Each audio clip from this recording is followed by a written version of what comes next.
Hospital staff has made the decision for me, that I'm better off dead.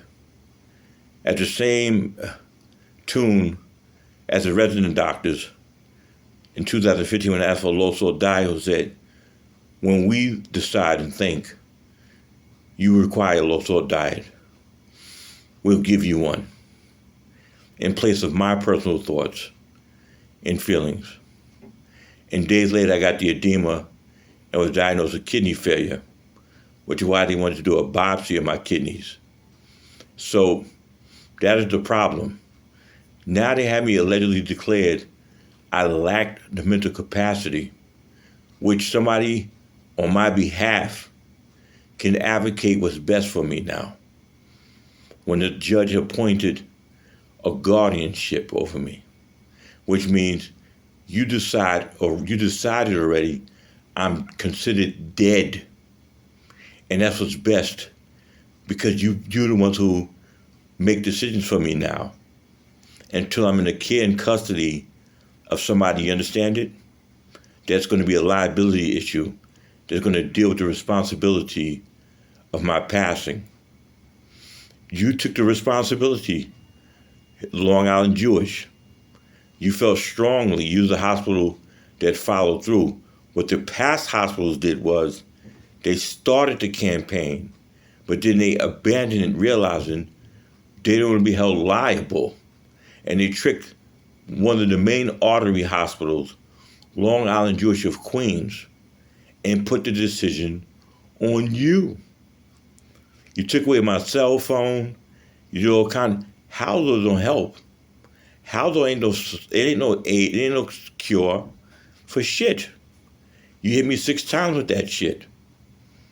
That's not a cure.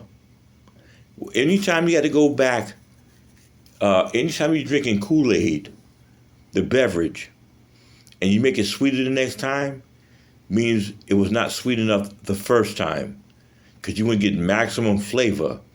So when you keep howdawing me, that's not solving the issue. I done fought Nassau County, who dumped this shit off on you. They closed out the case with the anticipation, whatever damage they cause, I'm destined to die. And they know it. You understand it? They got to find some assholes to take the responsibility for this shit now.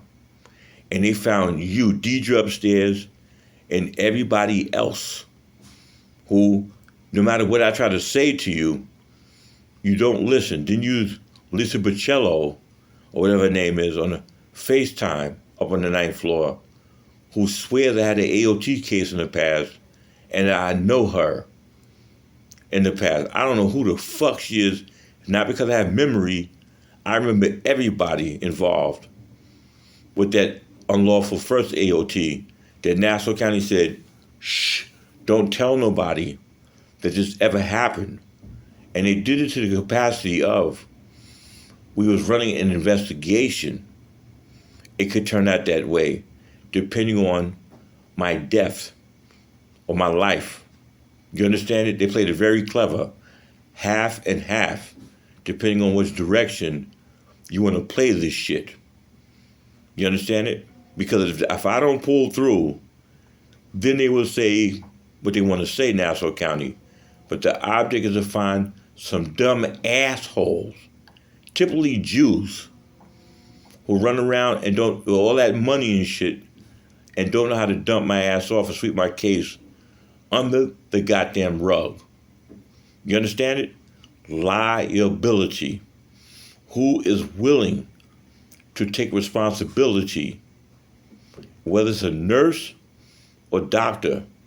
We're bringing down the whole goddamn hospital and everyone in it who basically had a hand on holding me down to simply, guess what?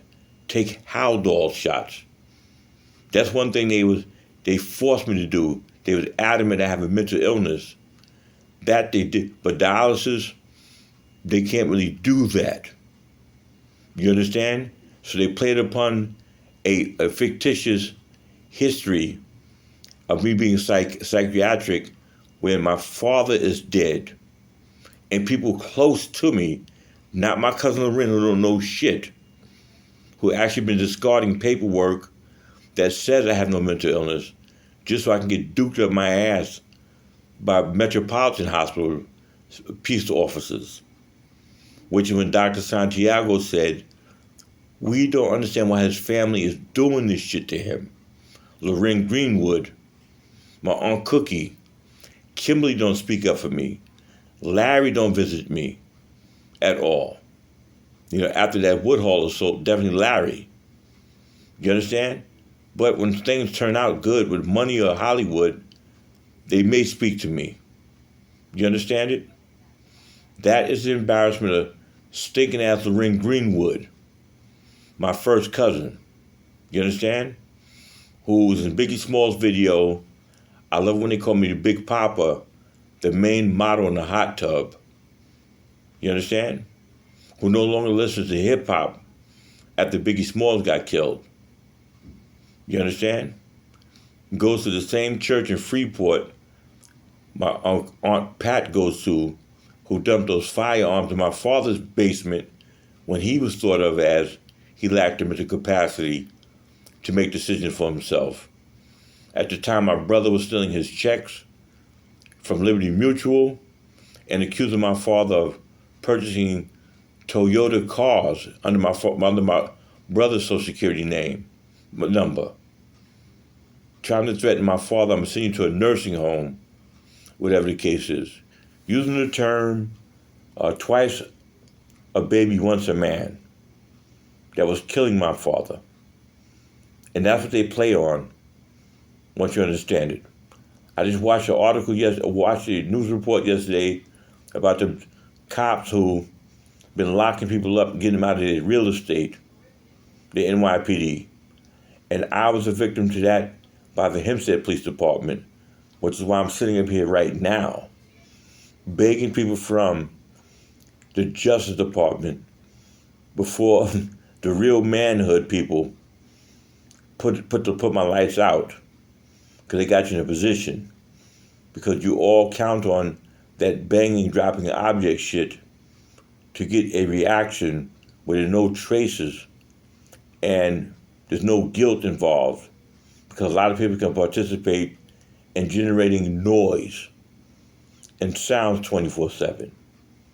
Like the time my brother was riding his motorcycle like an idiot in Hempstead, and he drove his motorcycle past his Rastafarian's house on Manor Avenue one day, and Detective Mickles was out there from the Nassau County PD. I witnessed the whole thing. He's dead now.